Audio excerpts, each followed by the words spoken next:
ओम शांति। आज तारीख है 11 दिसंबर 2025। आज की बाबा की मुरली में जो ज्ञान मिला है वो सचमुच बहुत गहरा है। ऐसा लगता है जैसे कोई हमें हाथ पकड़कर एक नक्शा समझा रहा हो। इस मृत्यु लोक से अमर लोक तक की यात्रा का हर लाइन में एक अलग ही गहराई है। बिल्कुल। आज की मुरली का सार ही यही है कि यह पुरुषोत्तम संगम युग है। एक ऐसा विशेष अनमोल समय जब हम मनुष्य से देवता बनने की पढ़ाई सीधे परमपिता परमात्मा से पढ़ रहे हैं। और ये कोई मामूली पढ़ाई नहीं है, ये पूरे कल्प की सबसे ऊंची पढ़ाई है। और पहली लाइन ही कितनी शक्तिशाली है। मीठे बच्चे, संगम युग पर तुम ब्राह्मण संप्रदाय बने हो, तुम्हें अब मृत्युलोक के मनुष्य से अमर लोक का देवता बनना है। ये एक वाक्य ही पूरी यात्रा का सार बता देता है। चलिए इसी पर गहराई से बात करते हैं।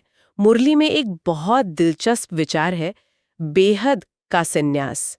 अब देखिए, जब हम संन्यास शब्द सुनते हैं तो मन में क्या आता है? घर बार छोड़कर जंगल जाने वाले साधु। लेकिन यहाँ जिस संन्यास की बात हो रही है वो तो बिल्कुल अलग है।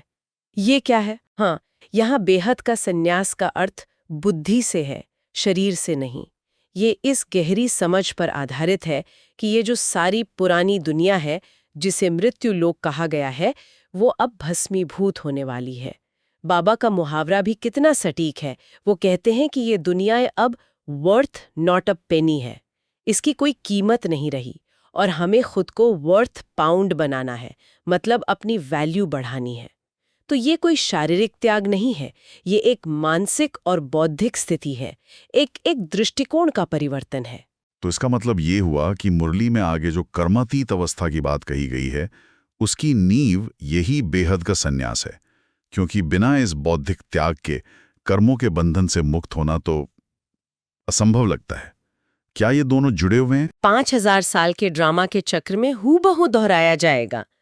तो इस पुरानी दुनिया और इसके सुख दुख से मोह वो अपने आप खत्म हो जाता है।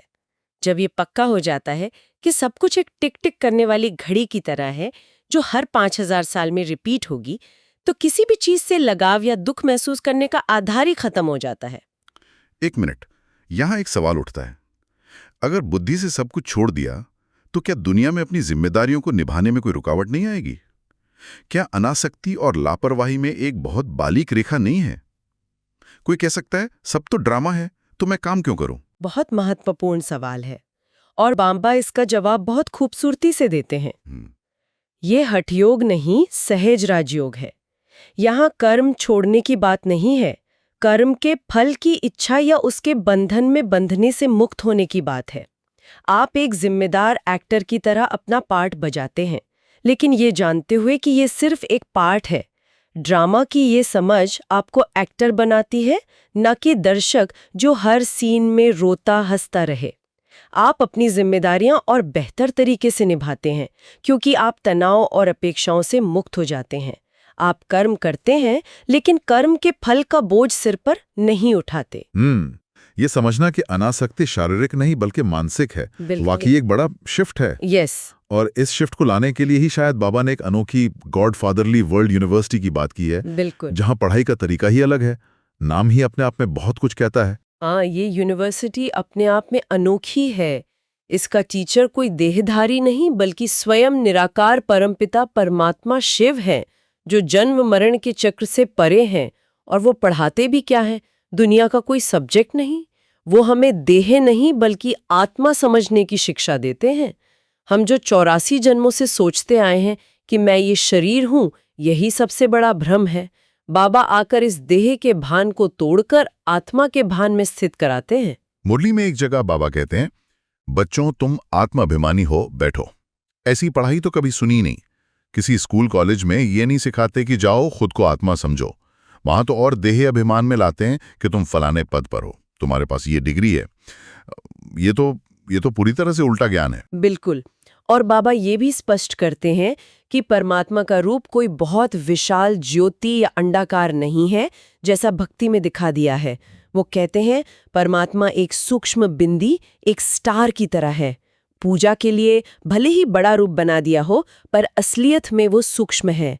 और वो इस दुनिया में आकर ये ज्ञान देने के लिए एक साधारण मानवीय तन का आधार लेते हैं, जिसे मुरली में भाग्यशाली रथ कहा गया है। ये विचार कि परमात्मा एक साधारण रथ का लोन लेकर हमें पढ़ाते हैं, ये बहुत अद्भुत है। ये उनके निराकार स्वरूप और इस दुनिया से उनके अनोखे रिश्ते को दिखाता है। वो दुनिया में आते तो हैं, पर दुनिया के नहीं हैं। इस माध्यम से वो हमें क्या बनाते हैं? मुरली में एक शब्द आता है, त्रिकालदर्शी। हाँ, त्रिकालदर्शी, यानी जो तीनों कालों, आदि, मध्य और अंत को जानता है। बाबा हमें सृष्टि चक्र का पूरा राज सुनाते हैं। हम कहाँ से आए थे, यानी सतयुग में हम क्या थे, अभी हम कहाँ हैं इस कलयुग के अंत में, और हमें फिर कहाँ जाना है। जब ये पूरा 5000 साल का नक्शा बुद्धि में साफ हो जाता है, तो जीवन की घटनाओं को देखने का नजरिया ही बदल जाता है। और ये ज्ञान सिर्फ इसी संगम युग पर मिलता है, जिससे आत्मा सतोप्रधान बनती है।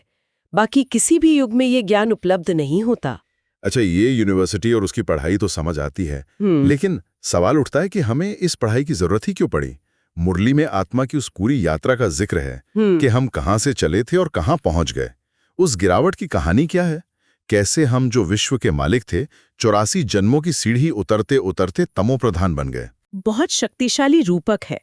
जैसे जैसे आत्मा देह अभिमान में आई, उसने खुद को शरीर समझना शुरू किया। वैसे वैसे आत्मा की शक्ति कम होती गई, उस पर विकारों की मैल चढ़ती गई। इसे ही मुरली में खाद पड़ना कहा गया है।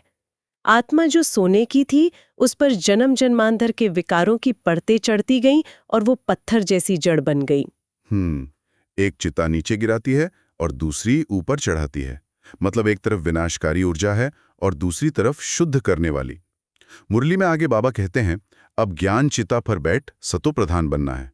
तो ये ज्ञान की चिता क्या है और इस शुद्धिकरण का तरीका क्या है? इस शुद्धिकरण का तरीका है योग अग्नि, यानी बाप की याद।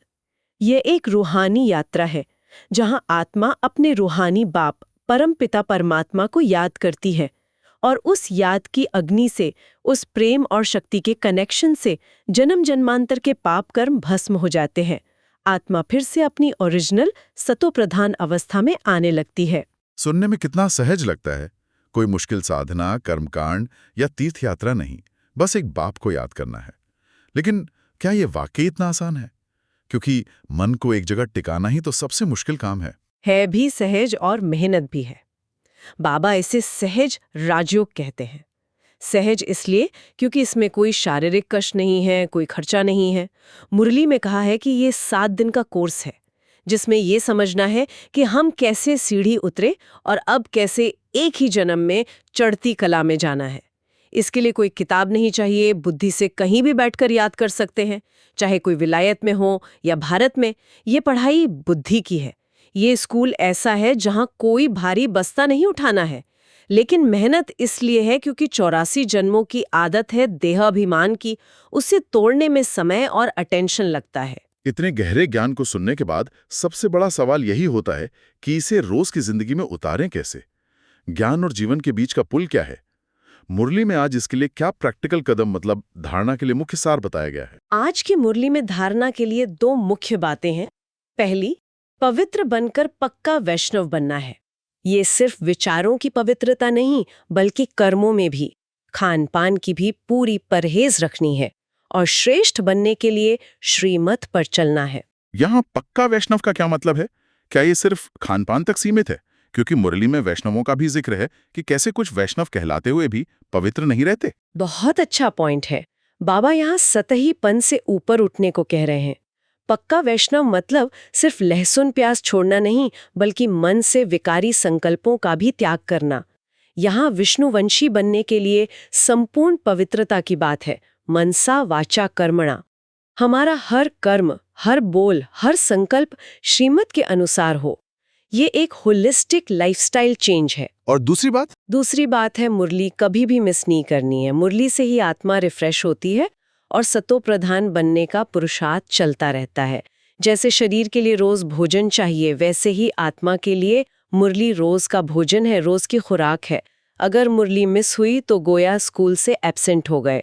आत्मा की चार्जिंग रुक जाती है और माया को प्रवेश करने का मौका मिल जाता है। मुरली मिस ना करना सुनने में तो आसान लगता है, लेकिन आज की भागदौड़ भरी जिंदगी में इसे प्रैक्टिकली कैसे संभव किया जाए?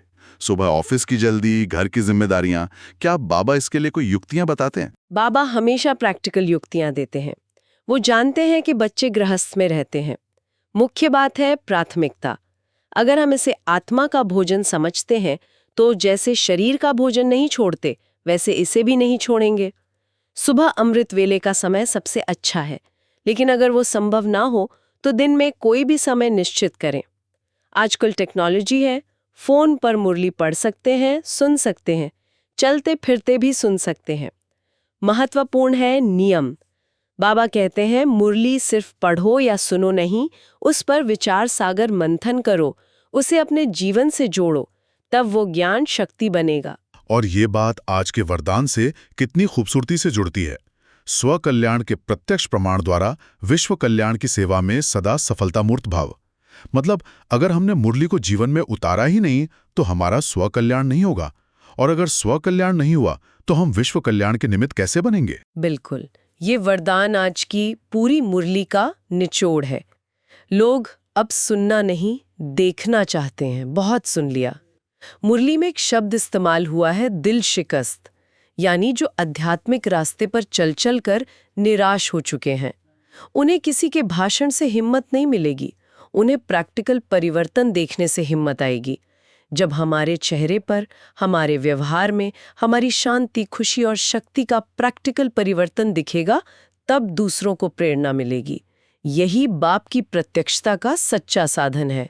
जो हम बोलते हैं वो हमारे स्वरूप से दिखाई दे, तब दुनिया मानेगी कि हाँ, परमात्मा ने आकर कुछ परिवर्तन किया है। तो आज की मुरली का सार यही है कि ये संगम युग का अमूल्य समय है, जहां स्वयं परमात्मा हमें मनुष्य से देवता बनाने की पढ़ाई पढ़ा रहे हैं। ये कोई साधारण समय नहीं है, यह पूरे कल्प का सबसे महत्वपूर्ण पुरुषोत्तम युग है। हमें बस खुद को आत्मा समझकर एक बाप को याद करना है और उनकी श्रीमत पर चलकर अपने जीवन को श्रेष्ठ बनाना है, ताकि हमारा जीवन ही एक मिसाल बन जाए। और बाबा ने एक ही दवाई दी है, एक ही महामंत्र, मनम मना भाव। अपनी बुद्धि और मन को मुझ एक में लगाओ। इस एक याद से हम 21 जन्मों के लिए पवित्र, सुखी और निरोगी बन जाते हैं। दुनिया में लोग जनसंख्या कम करने, शांति स्थापित करने के लिए कितने सम्मेलन करते हैं, कितनी दवाइयां और उपाय करते हैं, पर बाबा के पास एक ही समाधान है, पवित्रता। जब एक धर्म की स्थापना हो जाएगी और बाकी अनेक धर्मों का विनाश हो जाएगा, तो ये सारी समस्याएं स्वतः ही समाप्त हो जाएंगी। सारे विश्व की समस्याओं का ये एक ही रूहानी समाधान है। आज की मुरली से एक विचार सोचने के लिए मिलता है। अव्यक्त इशारों में कहा गया है कि हमें कर्मातीत बनने की धुन लगानी है, यानी कर्मों के बंधन से मुक्त अवस्था। हम सब कर्म तो करते हैं, लेकिन क्या हम उनके बंधन से मुक्त हैं? हमें ये जांचना है कि हम लौकिक और अलौकिक कर्म संबंधों में स्वार्थ भाव से कहां तक मुक्त हुए हैं। क्या किसी व्यक्ति का व्यवहार, सेवा में मिली सफलता या असफलता, संगठन की कोई बात या प्रकृति की कोई परिस्थिति हमारी स्वस्थिति, हमारी खुशी को डगमगा तो नहीं देती?